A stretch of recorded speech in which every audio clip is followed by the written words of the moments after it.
Hello everyone, welcome to RK tutorial. నేను మీ RK సా. ఫ్రెండ్స్, గ్రామ వార్డు సచివాలయ ఉద్యోగాలకు ప్రిపేర్ అవుతున్నటువంటి అభ్యర్థులకు ముఖ్యంగా కేటగిరీ 1 పంచాయతీ కార్యదర్శి కావచ్చు, ఉమెన్ పోలీస్ కావచ్చు, వెల్ఫేర్ అసిస్టెంట్ కావచ్చు, సో వార్డ్ అడ్మిన్ కావచ్చు, ఎడ్యుకేషన్ అసిస్టెంట్ కావచ్చు, వీరందరికీ కూడా సిలబస్ అంతా కూడా సేమ్ అండి. కేటగిరీ 1 కిందకి వస్తారు. సో వీటందరి కోసము మరి పర్ఫెక్ట్ కోర్స్ లాంచ్ చేసామండి మన యాప్లో. ఓకేనా, ప్రతి ఒక్క నిరుద్యోగిని మన కోర్సు ఉపయోగించుకునే విధంగా చాలా తక్కువ కాస్ట్లో లాంచ్ చేయడం అయితే జరిగింది.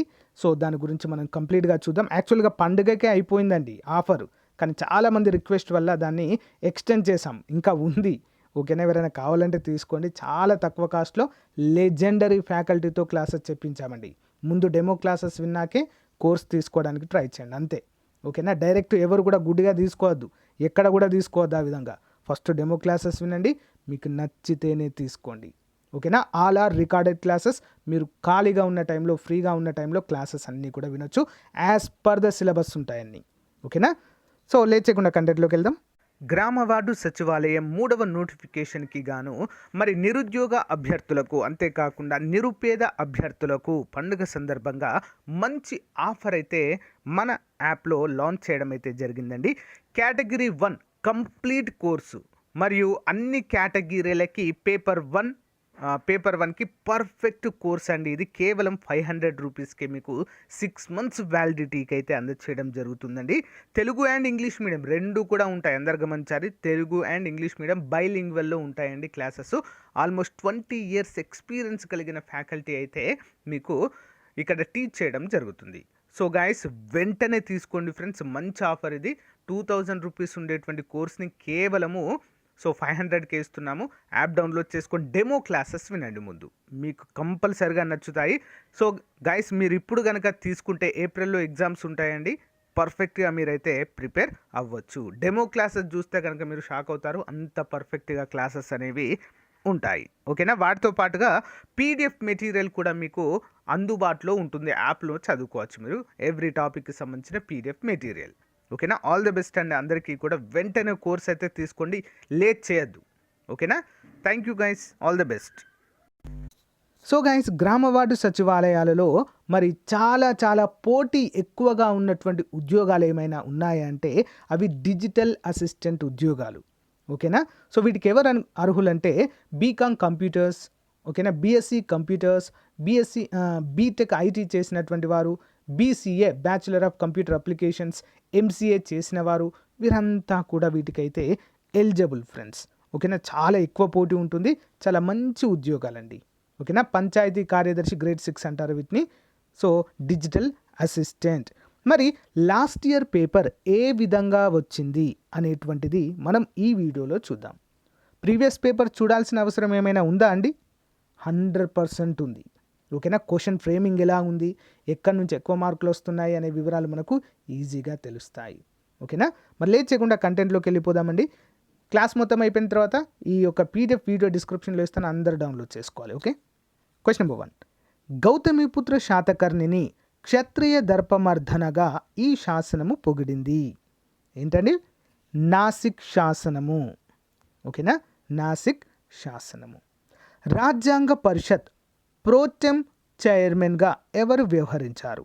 రాజ్యాంగ పరిషత్కి ప్రోటెం చైర్మన్గా ఆప్షన్ 3 సచ్చిదానంద సిన్హా గారండి. ఎవరు? సచ్చిదానంద సిన్హా. అసలు ప్రోటెం స్పీకర్ అంటే ఏంటండి? మన స్పీకర్ అంటే ఎవరో అందరికి బాగా తెలుసు. మనకు స్పీకర్ అంటే ఎవరో, డిప్యూటీ స్పీకర్ అంటే కూడా ఎవరో తెలుసు మనకు కదా. మరి ప్రోటెం స్పీకర్ ఎక్కడి నుంచి వచ్చారు? డౌట్ ఉందా ఏమైనా? చెప్తాను. సో మనకు పార్లమెంటులో కొత్తగా ఎన్నికైన ప్రభుత్వం ఏదైతే ఉంటుందో, ఇంకా స్పీకర్ని నియమించడానికి ముందు, ఓకేనా, నియమించడానికి ముందు సభ నిర్వహించాలి కదా. సభ నిర్వహించడానికి ఒక స్పీకర్ ఉండాలి ఖచ్చితంగా కదా. మరి అప్పుడు ఇంకా ఎన్నిక కాలేదు, మరి ఇంకా స్పీకర్ అనేది ఎంపిక కూడా కాలేదు. అప్పుడు ఏం చేస్తారంటే అక్కడ ఉన్నటువంటి పార్లమెంట్ సభ్యులలో ఎవరైతే ఏజ్డ్ పర్సన్ ఉంటారో, ఎక్స్పీరియన్స్ పర్సన్ ఉంటారో వారిని ప్రోటెం స్పీకర్గా, స్పీకర్ నియామకం జరిగేంత వరకు కూడా కొనసాగిస్తారు ఆ వ్యక్తితో. అతన్నే మనము ప్రోటెం స్పీకర్ అంటారు. ఓకేనా, so pro tem speaker important person అండి, గుర్తుంచుకోవాలి. ఒకవేళ ప్రోటెం స్పీకర్ని నియమించారండి. నియమించిన తర్వాత ఒకవేళ స్పీకర్ అందుబాటులో లేరు, సమావేశాలు స్టార్ట్ అయ్యాయండి, వర్షాకాల సమావేశాలు స్టార్ట్ అయ్యాయి, స్పీకర్ అందుబాటులో లేడు, జ్వరం వచ్చిందట, ఓకే, లీవ్లో ఉన్నాడు. డిప్యూటీ స్పీకర్ కూడా లీవ్లో ఉన్నాడండి, ఆయనకు కూడా జ్వరం వచ్చిందట, ఓకే. మరి సమావేశాలను ఎవరు నడిపించాలి? ప్రోటెం స్పీకర్ నడిపిస్తారా? లేదు, ప్యానెల్ ఆఫ్ స్పీకర్స్ ఉంటారు, ఒక 5-6 మెంబర్స్ ఉంటారు, 12 మెంబర్స్ ఉంటారు ప్యానెల్ ఆఫ్ స్పీకర్స్. సో వారైతే చూసుకుంటారు, ఓకే. ఇంత తతంగం ఉంటుందండి స్పీకర్కి, ఓకే. ప్రస్తుత లోక్సభ స్పీకర్ ఎవరండి? ఓం బిర్లా. మరి రాజ్యసభ డిప్యూటీ చైర్మన్, రాజ్యసభకి స్పీకర్ అనొద్దు, చైర్మన్ అండ్ డిప్యూటీ చైర్మన్. చైర్మన్గా ఎవరు వ్యవహరిస్తారు రాజ్యసభకి అంటే ఉపరాష్ట్రపతి గారు, ఓకేనా, ఉపరాష్ట్రపతి గారు వ్యవహరిస్తారు. మరి డిప్యూటీ చైర్మన్గా ఎవరున్నారు రాజ్యసభకి? కామెంట్ చేయండి ఎవరైనా చూద్దాం, లేదా రాజ్యసభ డిప్యూటీ చైర్మన్ అని కామెంట్ చేయండి, చెప్తాను. నెక్స్ట్ వన్, రాజ్యాంగం నందలి 74వ రాజ్యాంగ సవరణ చట్టము 1992కు మరొక పేరు ఏంటి? Most important. 73, 74వ రాజ్యాంగ సవరణ నుంచి కంపల్సరిగా బిట్ వస్తుందండి, ఓకే. మరి ఆన్సర్ ఏంటి? ఆన్సర్ ఇక్కడ 1 మరియు 3 2 ఆన్సర్స్ వస్తాయి. నగరపాలిక చట్టము, మున్సిపాలిటీల చట్టం. ఈ క్వశ్చన్కి ఇది లాస్ట్ ఇయర్ పేపర్ కాబట్టి దీనికి 1 మార్క్ యాడ్ చేశారండి, ఎందుకంటే ఒక క్వశ్చన్కి 2 ఆన్సర్లు ఉండేవి ఎక్కడ కదా, కాబట్టి దీనికి 1 మార్క్ అడిషనల్గా యాడ్ చేశారు అందరికీ కూడా, ఓకే. 1992 74వ రాజ్యాంగ సవరణ చట్టం దేని గురించి తెలియజేస్తుందంటే నగరపాలిక చట్టం లేదా మున్సిపాలిటీల చట్టం అని అంటారు దాన్ని. నెక్స్ట్ వన్, సమాజానికి సంబంధించి క్రింది వాక్యాలలో సరైన దానిని గుర్తించండి. ఆన్సర్ ఆప్షన్ 3, రాజ్యం కంటే ముందుగా సమాజం అనేది ఏర్పడింది. ఇంపార్టెంట్. నెక్స్ట్ వన్, జాతీయ యువజన విధానము 2014 ప్రకారము యువజనులు క్రింది వయోపరిమితిని కలిగి ఉంటారు. యువజనులు టీనేజర్స్ అంటాం కదండి. ఆప్షన్ 1, 15 నుంచి 29 మధ్య వయసు ఉన్నటువంటి వారందరినీ కూడా యువజనులు అంటారు, ఓకేనా. మరి 29 దాటిందంటే ఏంటండి? యువజనులు కాదా, ముసలోళ్ళు అయిపోతారు అప్పుడే. నెక్స్ట్ వన్, మణిపూర్ మరియు మిజోరాంలలో ప్రవహించే ముఖ్యమైన నది ఏంటి? మణిపూర్ మరియు మిజోరాంలలో ప్రవహించేటువంటి నది. ఆప్షన్ 2, భారక్ అనేటువంటి నది అండి, మోస్ట్ ఇంపార్టెంట్, ఓకేనా. నెక్స్ట్ వన్, ఆంధ్రప్రదేశ్లో అనంతపూర్ జిల్లాలో మేలు రకము టాల్క్ సోప్ స్టోన్ దొరికేటువంటి పట్టణము ఏది? అంటే పౌడర్లు తయారు చేయడానికి ఉపయోగిస్తారండి దాన్ని. ఎక్కడ దొరుకుతుంది? తాడిపత్రిలో దొరుకుతుంది, ఉమ్మడి అనంతపురం జిల్లా, ఓకే. నెక్స్ట్, ఆంధ్రప్రదేశ్ ప్రభుత్వము గిరిజనుల అభివృద్ధి వేగవంతం కావడానికి అమలు చేయు ఈ కార్యక్రమాలకు అధిక ప్రాధాన్యత ఇస్తుంది. దేనికండి? సామాజిక అభివృద్ధి కార్యక్రమాలు, ఓకేనా. నెక్స్ట్ 12 పుస్తకాలను 6 తెలివైన వారు అరగంటలో చదువుతారు. ఈ తెలివైన వారిలో 3 9 గంటల్లో ఎన్ని పుస్తకాలు చదువుతారు? ఓకేనా, డైరెక్ట్ ఆన్సర్ చెప్పేస్తున్నాను, ఎక్స్ప్లెనేషన్ ఇవ్వట్లే. ఆన్సర్ ఆప్షన్ 4 అండి, 9. నెక్స్ట్ వన్, సో ఇవైతే వదిలేస్తున్నానండి, మీరే చూసుకోండి ఇవి, ఓకే. అర్థమెటిక్ రీజనింగ్ అండి ఇవి, అర్థమెటిక్ రీజనింగ్ వదిలేస్తున్నా. కరెంట్ అఫైర్స్ కూడా అప్డేటెడ్ కాదు ఇవి, ఎందుకంటే అప్పుడు వచ్చినాయి కదా 2020 నోటిఫికేషన్లో, కాబట్టి 2వ నోటిఫికేషన్లో మనకు అవసరం లేదు. నెక్స్ట్ వన్, మానవ శరీరంలో క్రొత్తగా కనుగొనబడిన 80వ అవయవం ఇది. 80వ దాటండి. ఏంటి మరి, ఏం అవయవాన్ని కనుగొన్నారు కొత్తగా? ఆన్సర్ వచ్చేసి ఆప్షన్ 2 అండి, ఇంటర్ స్టేటియం అనేటువంటి కొత్త అవయవము కనుగొన్నారు, 80వది. నెక్స్ట్ వన్, ఇండియాలోని ఈ నగరాన్ని వారసత్వ నగరంగా 2019 జూలై 6న యునెస్కో గుర్తించి ప్రకటించింది. ఏ నగరాన్ని అండి? జైపూర్, రాజస్థాన్. మరి 2022లో, ఓకేనా, తెలంగాణ నుంచి ఒకటి, ఆంధ్రప్రదేశ్ నుంచి ఒకటి యునెస్కో వారసత్వ జాబితాలో చోటు పొందాయి. మోస్ట్ ఇంపార్టెంట్, ఓకేనా. అప్పుడు 2019లో అడిగాడు, కాబట్టి ఇప్పుడు 2022లో ఏది గుర్తింపు పొందింది అని అడగవచ్చు కదా.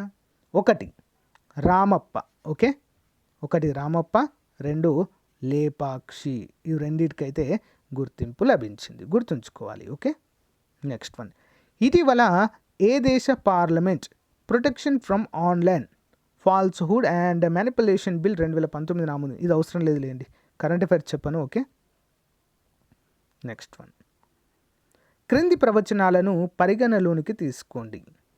16వది ఆన్సర్ ఆప్షన్ 4 అండి. బి మరియు సి సరైనవంట చూద్దాం. లవణం నుండి KCl మరియు NO3 వంటి ఘన మిశ్రమాలను ఆంశిక స్ఫటికరణ పద్ధతిలోనే వేరు చేయబడతాయి. ఆంశిక స్ఫటికీకరణ. Next one. ఎసిటోన్ మరియు మిథైల్ ఆల్కహాల్ వంటి కరగని ఆవిరగు గుణం కలిగిన మిశ్రమాలు ఆంశిక స్వేదన ప్రక్రియలో లేదా పద్ధతిలో వేరు చేయబడతాయి. ఇంపార్టెంట్. Next one. శాతవాహన రాజ్యము జానపదాలు, ఆహారాలు మరియు గ్రామాలుగా విభజించబడినవి. ఆహారానికి అధినేతగా ఎవరుంటారు? ఆప్షన్ 1 అమాత్యులు అంటాం కదా. నెక్స్ట్.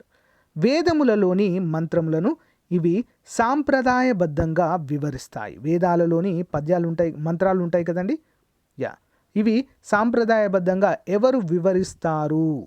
ఆన్సర్ సాంప్రదాయబద్ధంగా వివరిస్తాయి. ఏంటంటే బ్రాహ్మణాలు అండి. బ్రాహ్మణాలు వివరిస్తాయి మంత్రాలను, వేదాలలో ఉన్నటువంటి మంత్రాలను. Okay, next one. భారత రాజ్యాంగము భారతదేశాన్ని గణతంత్ర రాజ్యాంగం ప్రకటించింది. అయితే ఈ సందర్భంలో గణతంత్ర అనే పదము క్రింది వాక్యాన్ని సూచిస్తుంది. గణతంత్ర. ఆప్షన్ 1 వంశపారంపర్య పాలన అనేది ఇక్కడ ఉండదు. ప్రజల చేత ఎన్నుకోబడినటువంటి వ్యక్తియే, పరోక్షంగా ప్రజల చేత ఎన్నుకోబడినటువంటి వ్యక్తియే దేశాధినేతగా ఉంటారు, రాజ్యాంగాధినేతగా ఉంటారు. ఇక్కడ మోస్ట్ ఇంపార్టెంట్ కదా, అందుకే గణతంత్ర రాజ్యం మనది. Okay, next one. Africa, Asia మరియు ఐరోపాలలోని కొన్ని వెనుకబడిన ప్రాంతాలలో గోచరించే ఈ సమాజం తరహాకు చెందినది. ఏం తరహాకండి? గిరిజనులు ఉంటారండి ఎక్కువ. Next one. సీనియర్ పౌరుల జాతీయ కౌన్సిల్ 2012 పూర్వపు పేరు ఏంటి? ఆప్షన్ 2 వృద్ధుల జాతీయ కౌన్సిల్. Next one. భారతదేశంలో పొగాకు పంటని మొట్టమొదట ప్రవేశపెట్టిన వర్తకులు ఎవరు? ఆప్షన్ 4 పోర్చుగీస్ వారు. కొత్తగా మార్పు చేయబడిన రెసిడెన్షియల్ పాఠశాలలు అన్నింటికీ అవసరమైన దేనిని సమకూరుస్తున్నారు? 23 ఆప్షన్ 2 అండి, మౌలిక సదుపాయాల మద్దతు. Next one. కొన్ని కరెంట్ అఫైర్స్ అయితే వదిలేస్తున్నానండి, గమనించాలి. అర్థమెటిక్ రీజనింగ్ కూడా అవసరం లేదు, దీనికి ఎక్స్ప్లెనేషన్ కావాలి కాబట్టి ఇప్పుడు మనకు అవసరం లేదు. కావాలంటే వీటిని నేను సపరేట్గా చేస్తాను ఇంకో క్లాస్లో. ఓకే. ప్రముఖ తత్వవేత్త ఆచార్య నాగార్జున ఈ రాజస్థానంలో ఉండేవారు. ఎవరి ఆస్థానంలో ఉండేవారండి? ఆచార్య నాగార్జునుడు.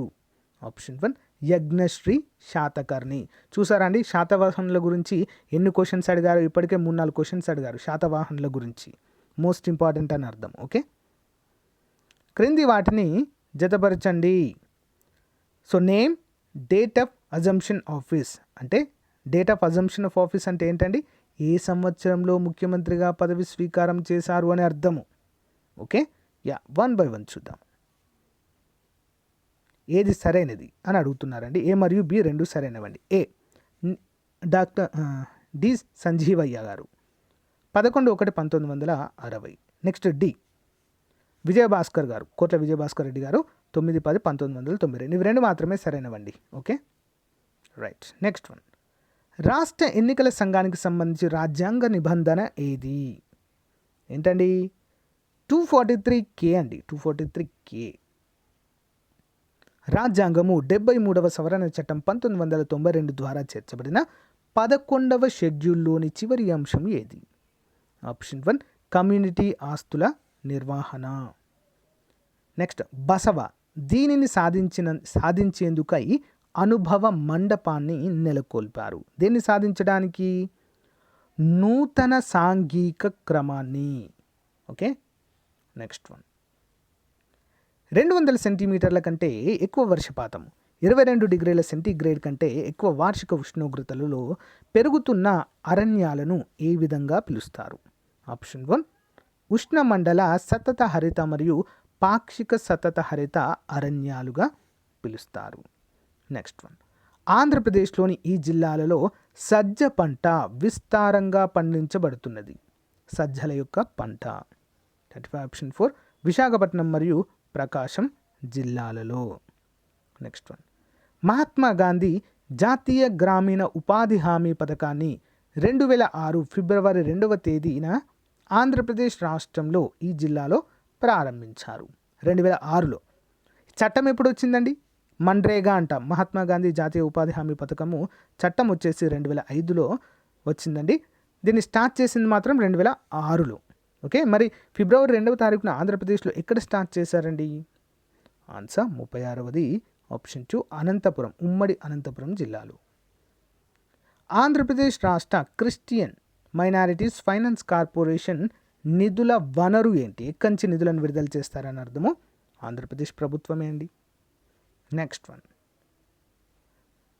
ఇది కూడా అర్థమెటిక్ రీజనింగ్ అండి, వదిలేసేయండి, వీటిని సపరేట్ చేద్దాం. కేంద్ర మంత్రివర్గంలో జలశక్తి శాఖను నిర్వహిస్తున్న గజేంద్ర సింగ్ షెకావత్ ఏ రాష్ట్రానికి చెందినవారు? అప్పుడు ఉండేవారండి ఈయన రాజస్థాన్. నెక్స్ట్ వన్, డిజిలాకర్ అనేది ఒక ఏంటండి? డిజిలాకర్ ఆప్షన్ 3 ఆన్లైన్ పత్రాలు, డాక్యుమెంట్లు భద్రపరుచుకుని సౌకర్యాన్నే డిజిలాకర్ అంటారు. నెక్స్ట్ వన్, క్రింది ప్రవచనాలను పరిగణలోనికి తీసుకోండి. లోహాలు మెత్తని సాగే గుణం కలిగి ఉంటాయి. అలోహాలు పెలుసు సాగే గుణం కలవి.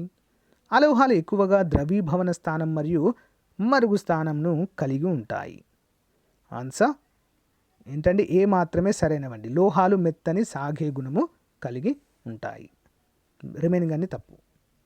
నెక్స్ట్ వన్, క్రింది ప్రవచనాలను పరిగణలోనికి తీసుకోండి. సాంద్రతకు ప్రమాణము kg/మీటర్². నీటి సాంద్రత 100 kg/మీటర్³. ఇక్కడ kg/మీటర్³, ఇది కూడా 100 kg/మీటర్³. సాపేక్ష సాంద్రతకు ప్రమాణాలు లేవు. పైవన్నీ సరైనవి. ఏంటండి? 45వ ఆప్షన్ 2 అండి. ఏ మరియు సి సరైనవి. ఏ మరియు సి. ఓకే, నెక్స్ట్ వన్, ఇది కూడా అవసరం లేదు. ఇంగ్లీష్ చూద్దాం. I have been living in Hyderabad -20 years. అందులో ఏమొస్తుందండి మరి? ఫిల్ ఇన్ ద బ్లాంక్ అండి. అది ఎప్పటి నుంచి అంటే for. Okay, Hyderabad for 20 years. I'm going to stand for next parliament elections. Choose the correct option to fill in the blank. 48 option 1 అండి. The next parliament. Choose the part labelled as a A B C D that as a error. ఏదైతే తప్పుగా ఉందో అది చూస్ చేయండి అని చెప్పేసి అడుగుతున్నారు. Answer option 2. Option 2 అండి. B is the wrong answer. Which inspired me most అనేది తప్పు.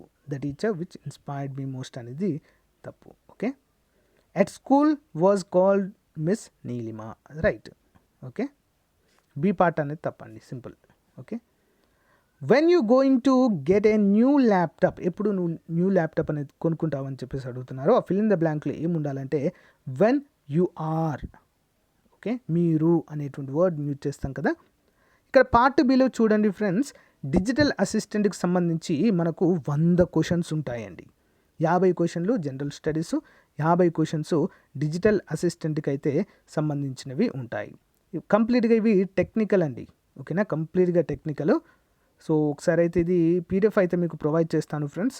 ఒకసారి డౌన్లోడ్ చేసుకొని చూడండి క్లియర్గా ఎలాంటివి వచ్చాయి ఏంటి అని చెప్పేసి. సో ఇప్పుడు ఎవరికైనా బుక్ కావాలనుకుంటే విజేత కాంపిటీషన్లో ఉంది, తీసుకోండి ఫ్రెండ్స్. డిజిటల్ అసిస్టెంట్ది బాగుంది. ఓకే, విజేత కాంపిటీషన్లో బాగుంది. కీ కూడా ఇస్తున్నాను ఇక్కడ.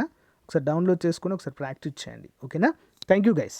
ఇంకా ఏమైనా పేపర్ అనాలిసిస్ కావాలనుకుంటే కామెంట్ రూపంలో తెలియచేయండి ఫ్రెండ్స్. ఓకే, తప్పకుండా చేస్తాను. Thank you guys. Have a nice day. By.